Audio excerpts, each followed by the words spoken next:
반갑습니다. 돌집사TV입니다. 자, 이번 시간에도 바로 이어서 보도록 하겠습니다. 자, 첫 번째, 크리츠의 포괄적 직업 상담 과정 3단계를 순서대로 쓰고 설명하시오. 자, 우리 이거 1차 때 많이 외웠었죠? 진명문이죠? 자, 진명문 그대로 써주시면 되는데요. 자, 진단 단계. 자, 뭐냐, 내담자의 진로 문제를 파악하기 위해 진단하기 위한 그런 거죠. 그래서 내담자의 진로 문제를 파악 혹은 진단하기 위한 자료를 모으는 단계고요. 자, 두 번째는 명료화 또는 해석의 단계입니다. 명료화 또는 해석이라고 보시면 되겠죠. 자, 내담자와 상담자가 협력해서 의사결정 과정을 방해하는 태도와 행동을 확인하며 함께 대안을 탐색한다. 자, 그래서 요 명료화 또는 해석은 여러분 이해하신 대로 쓰시면 좀 위험한 부분이 많기 때문에 그대로 외워주시는 게 좋고요. 자, 문제 해결의 단계. 자, 내담자가 자신의 문제를 확인했죠. 자, 확인했어요. 자, 그럼 이제 적극적으로 능동적으로 참여해서 문제 해결을 위해 앞으로 어떤 행동을 취해야 하는가를 결정하는 단계다 라고 보시면 되겠습니다. 자, 다음 문제. 취업 면접 성공을 위해 A씨는 금연을 하려고 한다. 먼저 금연을 위해 담배 흡연량을 줄이기로 한다. 이에 목표를 설정한다면 목표의 내용과 목표 설정의 원리 세 가지를 쓰고 설명하시오. 자, 요거 같은 경우에는 우리 스마트의 원리라고 있습니다. 이 스마트의 원리를 목표 설정 원리 다 써주시면 되는데요. 일단 목표 내용부터 볼게요. 자, 평소 흡연량에서 기간을 정해두고 점차 줄여나간다. 자, 우리 목표는 기한을 정해야 됩니다. 기한을 정해주는 것이 상당히 중요하기 때문에 그리고 요 내용이 들어가야 돼요. 그래서 기간을 정하고 점차 줄여나간다. 요 두 단어 꼭 사용해 주시고요. 목표 설정의 원리. 자, 원리. 자, 내담자가 원하는 것을 목표로 삼는다. 자, 요거는 다른 내용과 똑같죠. 우리가 목표 설정, 상담 목표 설정할 때 써야 하는 내용과 똑같습니다. 그리고 목표는 기한이 있어야 돼요. 상담 목표는 현실 가능성이 있어야겠죠. 상담 목표는 구체적이어야 되고요. 상담 목표는 상담자의 기술과 양립 가능해야 한다 라고 되어 있습니다. 여기서 세 가지만 쓰고 설명하라고 되어 있으니까 이거 뭐 마음에 드신 거 그냥 세 개 이렇게 풀어서 써주시면 될 것 같습니다. 간단하죠? 자, 다음 형태주의 상담의 상담 기법 세 가지만 쓰고 각각에 대해 설명하시오. 자, 요거 제가 시험 봤을 때 나왔었던 건데요. 자, 세 가지만 쓰고 설명하기 때문에 요 5가지 말고도 엄청 많죠. 그래서 외우기 좋은 거 3개만 외우시면 됩니다. 자, 첫 번째, 욕구와 감정의 자각이죠. 내담자가 느끼는 욕구와 감정을 자각시키는 거예요. 그대로 풀어서 써주시면 간단하죠. 자, 비의자 기법. 현재 없는 사람이 의자에 비의자에 실제로 앉아있는 것처럼 투사 혹은 상상하여. 자, 단어는 비슷한 의미면 상관없습니다. 상상하여 내담자의 감정을 표현해보는 것이다. 그리고 꿈 작업. 꿈을 현실처럼 상상하고, 자, 현재 일어난 것처럼 사건인 것처럼 생각하고 연기를 해본다.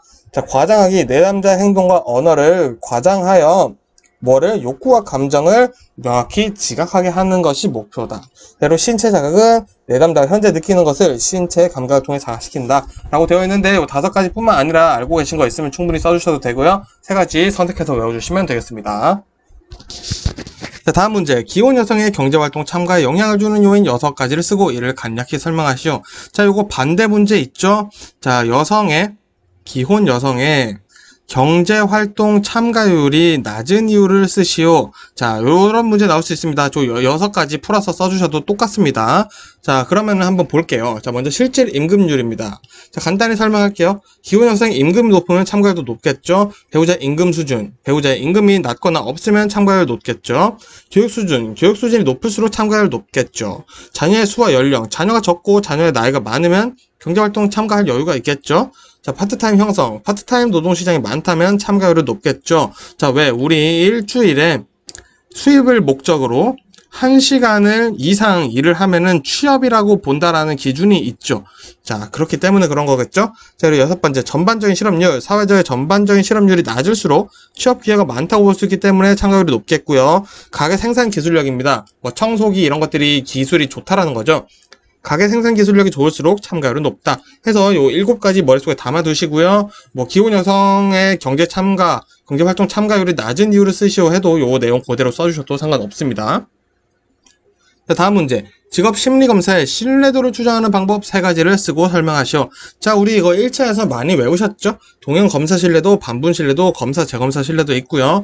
자, 이제 설명을 해줘야겠네요. 자, 동형 검사 신뢰도는 동일한 수검자에게 실시한 검사와 동일한 검사는 아니고 동일한 유형의 검사를 실시하는 겁니다. 같은 검사를 실시하는 것은 전혀 아니라는 거죠. 그래서 두 검사 간의 상관계수를 비교하는 거고요. 반분 신뢰도는 하나의 검사를 동형이대로 반으로 나눈 거예요. 즉 A라는 검사를 B, C로 나누는 거예요. 근데 B, C에 있는 내용이 A에도 있는 거죠. 그래서 하나의 검사를 독립된 기능을 발휘할 수 있도록 두 개의 검사로 나누는 거죠. 그리고 그 두 개의 검사의 상관 개수를 비교하는 거다. 자, 그리고 검사, 재검사 신뢰도는 동일한 수검작의 동일한 검사를, 동일한 유형 아니죠? 동일한 검사를 일정한 시간적 차이를 두고 반복 측정하여 상관계수를 비교하는 거죠. 자, 예를 들어서 A라는 사람에게 우리가 B라는 검사를 주고 일주일 뒤, 자, A라는 사람에게 또 B라는 검사를 실시해서 이 시간적 차이에 대한 상관계수를 보겠다라는 게 검사, 재검사 신뢰도 되겠죠. 자, 다음 보겠습니다. 고트프레드슨의 직업포부 발달 단계에서 내적 자아지향성을 제외한 나머지 세 단계를 쓰고 설명하시오. 자, 고트프레드슨 하면은 우리 1차 때 힘성산에 이렇게도 외웠었는데 4개죠. 근데 3개만 쓰라고 되어 있어요. 그래서 고트프레드슨 3개만 있었나? 라고 생각하실 필요 없고요. 자, 우리 2차 실기에 고트프레드슨은 힘성산에 요 문제밖에 안 나옵니다. 그래서 문제 고트프레드슨이다. 그럼 바로 힘성산에 써주시면 되겠죠. 자, 근데 3단계 쓰라고 했으니까 우리 순서대로 써주는 게 아무래도 뭐 문제가 없겠죠. 자, 근데 여기서 문제는 연령도 같이 써주셔야 된다. 자, 연령도 꼭 같이 써주셔야 됩니다. 연령. 자, 그래서 우리 3, 6, 9로 연령은 외웠었고요. 힘과 크기 지향성, 힘이죠. 자, 사고 과정이 구체화되고 어른이 된다는 것의 의미를 알게 된다. 자, 요 빨간색 부분을 꼭 써주셔야 되고요. 성 역할 지향성, 6세에서 8세죠. 자아 개념이 성의 발달에 의해 영향을 받게 되고요. 사회적 가치 지향성, 9세에서 13세죠. 사회 계층에 대한 개념이 생겨나기 시작하면서 핵심보다 상황 속 자아를 인식하기 시작한다. 보시면 되겠고요. 자, 우리 혹시 모르니까 우리 내적 자아, 내적 고유한 자아지향성 이것도 같이 외울게요. 14세부터죠. 자, 타인에 대한 이해. 자, 타인에 대한 이해가 뭐냐? 타인에 대한 인식이 생긴다. 인식 생긴다. 자, 타인에 대한 인식이 생기는 것이 바로 요 내적 고유한 자아지향성 때라는 거고요. 추가로 직업적 포부가 더욱 발달한다. 써주시면 아주 퍼펙트겠죠. 그래서 고트프레드슨 문제는 요거밖에 없으니까 힘성산에 풀어서 써주시면 될 것 같습니다. 자, 다음 문제. 자, 신뢰도 추정 방법 중 검사, 재검사법의 단점 3가지 쓰시오. 자, 우리 아까 봤었죠? 자, 한번 보도록 하겠습니다. 자, 요 문제는 우리 역으로, 자, 검사, 재검사법의 충족 요건, 필요 요건으로 나올 수도 있습니다. 그래도 요거 똑같이 써주시면 정답 되겠고요. 자, 단점 보겠습니다. 첫 번째, 2월 효과예요. 자, 두 검사 사이 시간 간격이 너무 짧다. 그럼 검사 내용을 수검자가 기억할 수 있겠죠? 자, 그리고 성숙 효과입니다. 두 검사 사이 시간 간격이 너무 길어요. 그러다 보니까 측정 대상이 성숙하는 거죠. 막 책도 읽고 공부도 하다 보니까 내가 저번에 못 풀었던 문제는 막 풀기 시작하는 거예요. 그럴 경우 단점이 될 수 있다. 자, 그리고 검사 환경의 변화입니다. 자, 검사 당일의 환경 변화가 검사 결과에 영향을 미칠 수 있어요. 자, 내가 A랑 검사를 처음 봤을 때는 막 비도 오고 막 그랬어요. 비도 오고 막, 그러니까 기분이 우울해요. 그래서 검사를 봤는데, 자, 일주일 뒤 비가 안 와요. 하늘이 날씨가 너무 좋아요. 기분이 너무 좋은 거예요. 그러다 보니까 막 문제가 잘 풀려요. 이런 상황이 생길 수 있다라는 거죠. 그래서 검사 환경 변화 통계가 쉽지가 않다. 이런 내용 담아주시면 되겠습니다. 자, 다음 보겠습니다. 반분 신뢰도를 추정하기 위해 사용하는 방법 3가지를 쓰고 각각 설명하시오. 자, 우리 이것도 1차 때 많이 공부했었죠? 자, 기우 절반법. 자, 한자로 기우수라고 하는데요. 기우가 홀짝이죠? 그래서 검사 문항 번호를 홀수, 짝수로 그냥 간단하게 반분하는 게 기우 절반법이고요. 전후 절반법은 말 그대로 검사의 문항 배열된 순서대로 전반, 후반으로 반 나눠버리는 거죠.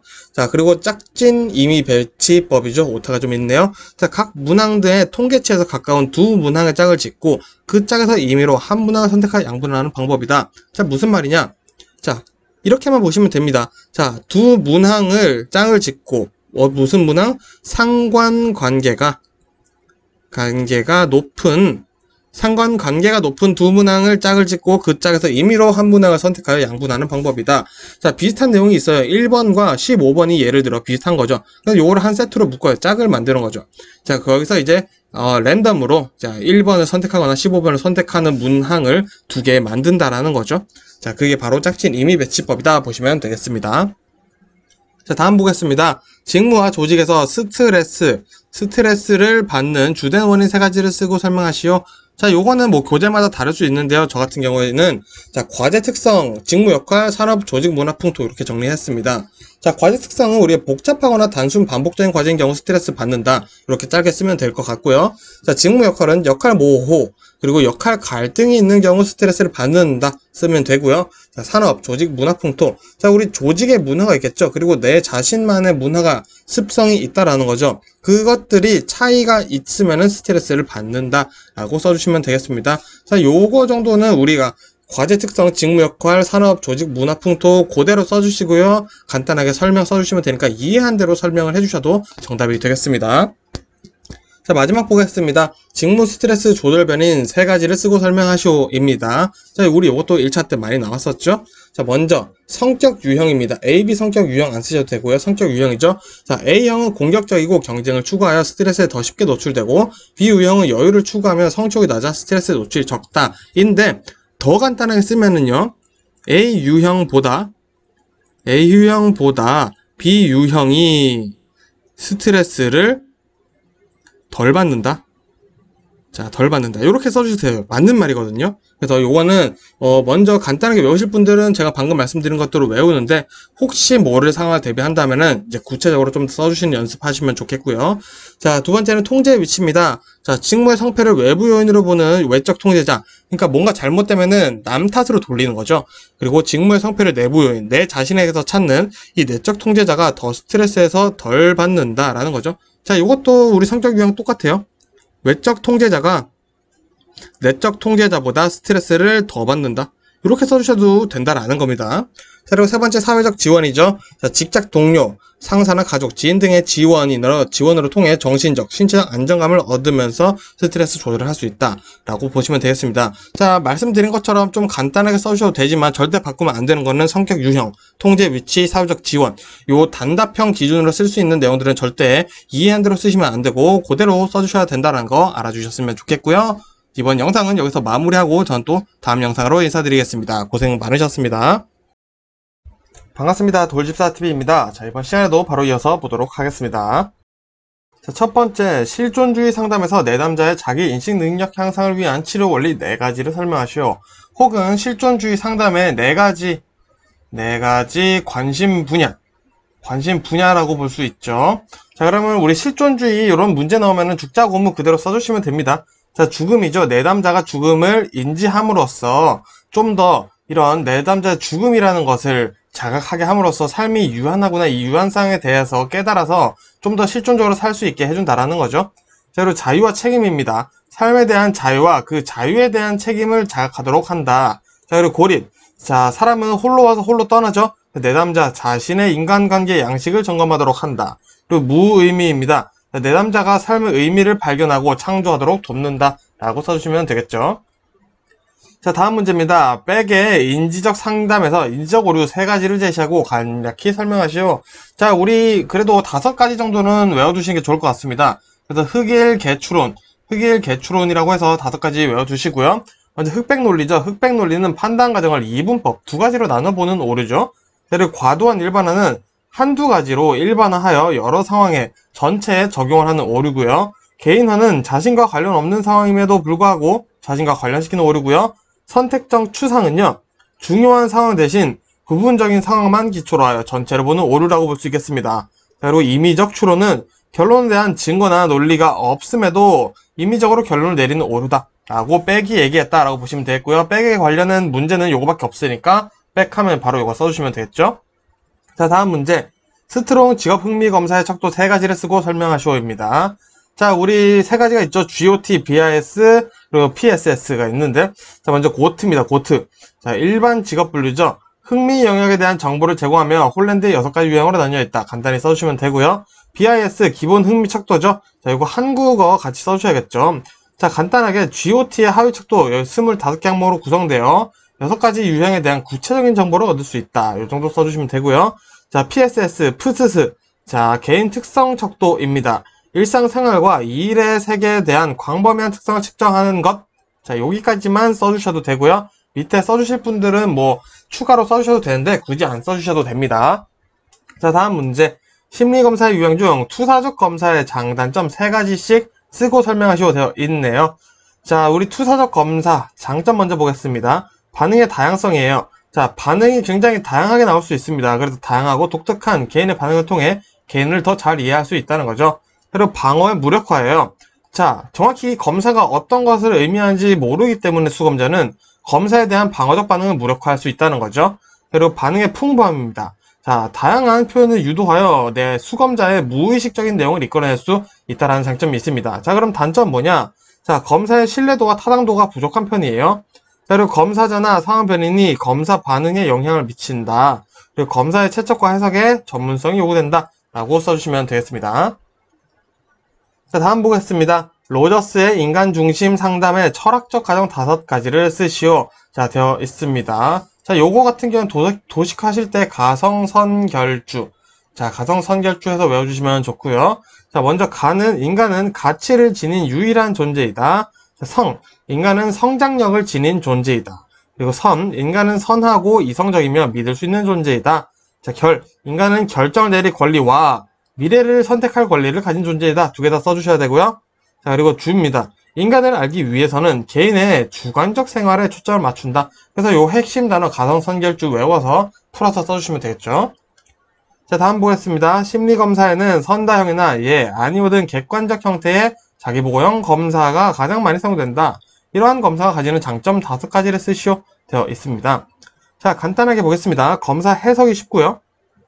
신뢰도와 타당도가 검증되어 있다. 자, 그리고 검사 시행시간이 짧다. 비용이 경제적이다. 그리고 검사자나 상황 변인이 검사 반응에 영향이 없어 객관적이다. 자, 그래서 요거 다 기억 안 나시면은 지금 빨간색으로 된 부분들 있죠? 해석, 그리고 신뢰도와 타당도 검증, 시행시간 짧다, 경제적, 그리고 객관적이다. 요거 정도라도 꼭 써주시길 바랍니다. 자, 다음 보겠습니다. 심리검사에는 선다형이나 아니오 등 객관적 형태의 자기보고형 검사가 가지는 단점 3가지. 자, 아까 장점 봤는데 이번엔 단점 3가지 보겠습니다. 자, 먼저 첫 번째는 요거예요. 내담자가 사회적 바람직성이라는 차원에서 검사 문항들에 대한 방어를 할 수 있다. 자, 요 내용은 전체 다 써주셔야겠죠?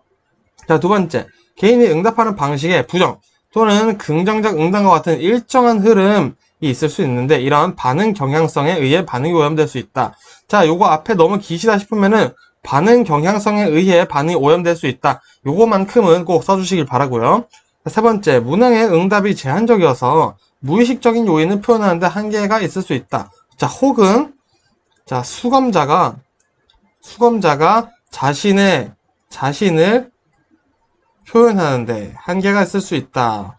수검자가 자신을 표현하는데 한계가 있을 수 있다. 왜? 문항의 응답이 제한적이어서 이 내용 써주시면 되겠습니다.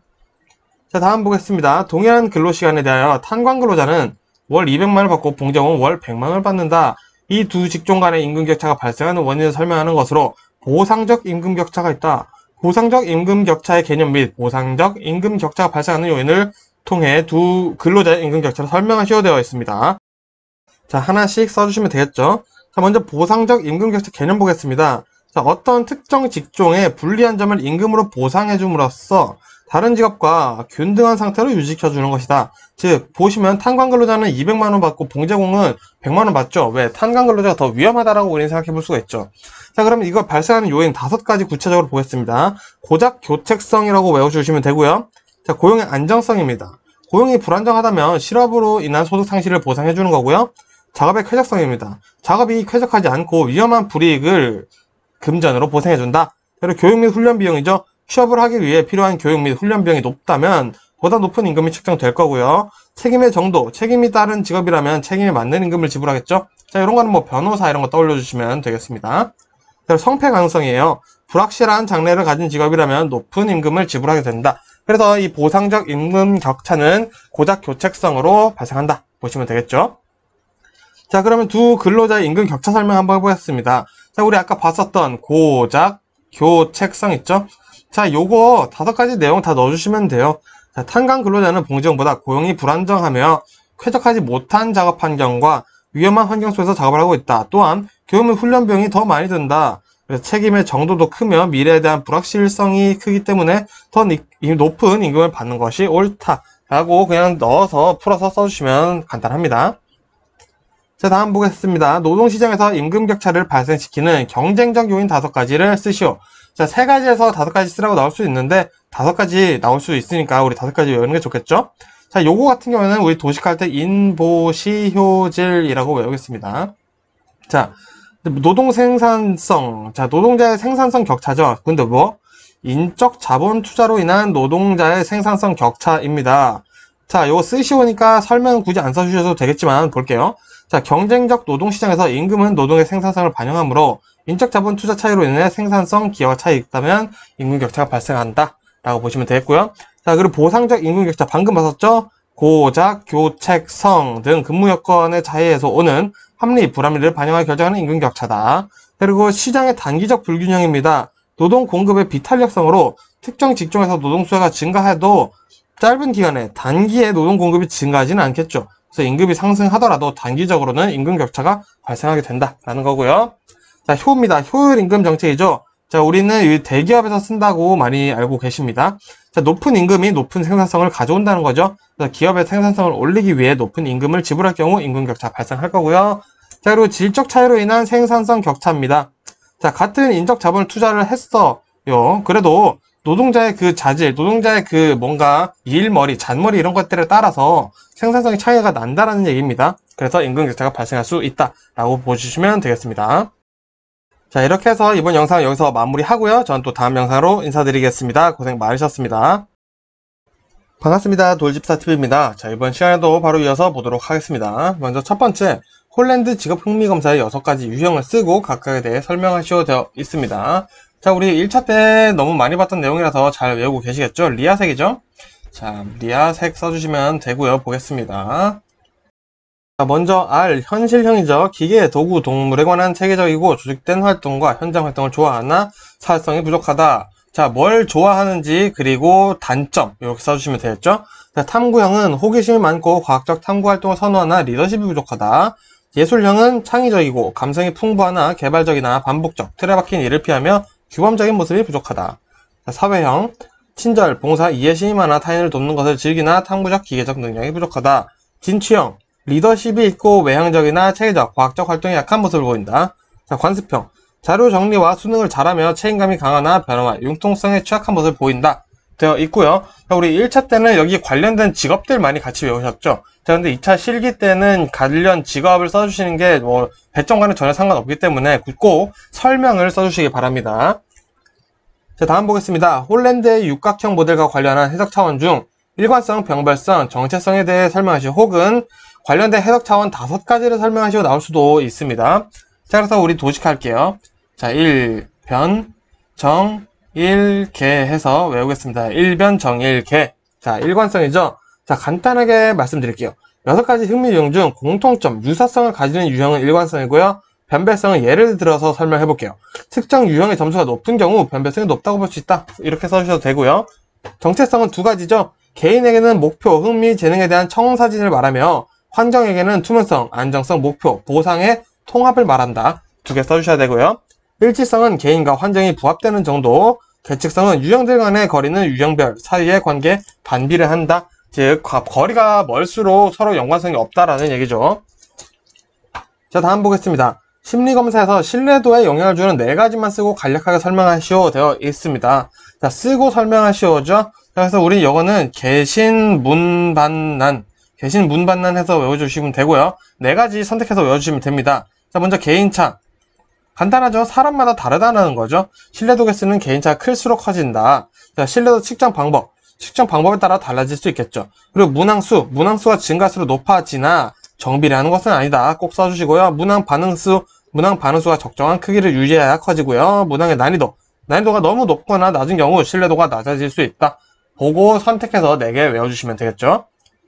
자, 다음 보겠습니다. 인지적 명확성 부족을 나타내는 내담자 유형 5가지를 쓰시오 되어 있습니다. 자, 보겠습니다. 자, 가정된 불가피를 나타낸다. 그리고 단순 오정보, 그리고 복잡한 오정보, 그리고 강박적인 사고, 그리고 원인 결과의 착오 이렇게 있죠. 추가로 더 많기 때문에 편한 거 외워서 선택을 해주시면 되겠습니다. 자, 다음 보겠습니다. 검사는 사용 목적에 따라 기준 참조 검사와 준거 참조 검사로 분류될 수 있습니다. 기준 참조 검사와 준거 참조 검사의 의미를 각각 예를 들어 설명하시오 되어 있습니다. 자, 기준 참조 검사부터 볼게요. 기준 참조 검사는 상대평가입니다. 자, 상대평가를 해보는 것이 목적이고요. 개인의 점수와 타인의 점수를 비교하는 거죠. 자, 요 내용 같이 들어가 주셔야겠습니다. 그래서 우리 예를 들면 심리검사, 뭐 수능 이런 것들이 있는데, 자, 수능은 빼시고 심리검사 하나만 쓰도록 하겠습니다. 자, 준거참조검사는 여기죠. 절대평가를 해보는 게 목적이에요. 그래서 절대평가를 해보는 것으로 개인의 점수와 기준 점수를 비교해보는 것이다. 기준 점수가 바로 준거 점수가 되겠죠. 자, 그래서 국가 자격시험, 우리가 보고 있는 이런 국가 자격시험들이 해당한다 라고 써주시면 되겠습니다. 자, 다음 보겠습니다. 직업심리검사 분류에서 극대 수행검사와 습관적 수행검사에 대해 설명하고 각각의 대표적인 유형 두 가지를 쓰셔 되어 있습니다. 자, 극대 수행검사는 일정한 시간 내에 자신의 능력을 최대한 발휘하는 역량을 보겠다는 거죠. 인지적 검사다. 자, 인지적 검사 단어 써주시고요. 자, 지능검사, 적성검사 있죠. 자, 그리고 지능검사, 적성검사, 성취도검사. 성취도검사 추가해 주시면 되고요. 자, 습관적 수행검사. 일상생활에서의 습관적인 행동을 검토하는 정서적 검사예요. 간단하죠? 그래서 성격검사, 흥미검사 이런 것들 두 개 써주시면 되겠습니다. 자, 계속해서 보겠습니다. 2020년 한국 직업사전에 수록된 부가 직업정보 중 5가지를 쓰시오 되어 있습니다. 자, 도식해서 외울게요. 정숙, 직육, 강환이다 라고 외우셔주시면 되겠습니다. 자, 정규교육, 숙련기간, 직무기능, 육체활동, 작업 강도, 그리고 작업 환경. 그래서 강화는 둘 다 작업에 해당하는 것이다 라고 해서 6개 정도 외워두시고요. 5가지 써주시면 되겠죠. 자, 이런 문제는 신출로 또 6개 쓰게 하는 문제가 나오기 좋습니다. 6개 해서 6점 딱 때리면은 깔끔하기 때문에 신출 대비해서 6개 외우시는 거 추천드립니다. 자, 다음 보겠습니다. 한국 표준산업 분류 중 산업활동, 산업분류 정의를 쓰시오. 자, 이거 은근 외우기 까다로운데 또 나오면은 6점으로 나오기 때문에 꼭 외워주시는 게 좋겠죠? 자, 산업 보겠습니다. 유사한 성질을 가지는 산업활동에 주로 종사는 생산 단위의 집합이다. 결국 생산 단위의 집합을 산업이라고 얘기를 하는 거죠. 자, 그럼 산업활동은 뭐다? 각 생산 단위가 노동, 자본, 원료 요 3가지 꼭 들어가 주셔야 됩니다. 3원칙이죠. 자, 노동, 자본, 원료 등을 투입하여 재화 또는 서비스를 생산이나 제공하는 일련의 활동 과정을 산업활동이라고 하고요. 자, 산업활동의 범위도 같이 외워둘게요. 영리적, 비영리적 활동이 모두 포함되지만 가정의 가사활동은 포함되지 않는다. 요 범위 같이 외워두시고요. 산업분류 보겠습니다. 생산 단위가 주로 수행하는 산업활동을 유사성에 따라 유형화한 것이다 라고 보시면 되겠죠. 자, 그럼 산, 투, 생 이거 많이 외우셨죠? 산출물, 투입물의 특성 및 생산활동의 일반적인 결합 형태를 기준으로 분류했다 라는 거 간단히 외워주시면 되겠습니다. 자, 다음 보겠습니다. 노동부 성격 검사는 성격의 5요인 모델 빅5에 근거하고 있다. 5요인을 쓰시오. 자, 1차 때 많이 외우셨죠? 외호 성정경으로 많이 외우셨을 거예요. 자, 요번에는 설명을 해줘야 되네요. 보겠습니다. 자, 외향성, 타인과의 상호작용을 원하고 타인의 관심을 끌고자 하는 정도고요. 호감성은 타인과 편안하고 조화로운 관계를 유지하려는 정도다. 그리고 성실성은 사회적 규칙이나 규범, 원칙을 기꺼이 지키려는 정도고요. 정서적 불안정성은 정서적으로 어느 정도 안정되어 있는지 그런 정도를 보는 것이고요. 자, 경험에 대한 개방성은 자신을 둘러싼 환경, 자, 자신을 둘러싼 쓸 필요 없겠죠? 환경에 대한 관심, 호기심, 경험에 대한 개방성, 포용력의 정도를 얘기를 한다 라고 해서 요 5가지 쓰시고 설명해 주시면 되겠죠. 이런 문제는 보통 6점으로 나오겠죠. 자, 마지막 문제 보겠습니다. 내담자와 관련된 정보를 수집하고 내담자의 행동을 이해하고 해석하는데 기본이 되는 상담기법 6가지만 쓰시오. 자, 우리 이것도 1차 때 많이 나왔었죠? 그래서 도식화해서 외우신 분들 그대로 외워서 써주시면 되는데, 자, 하나씩 보겠습니다.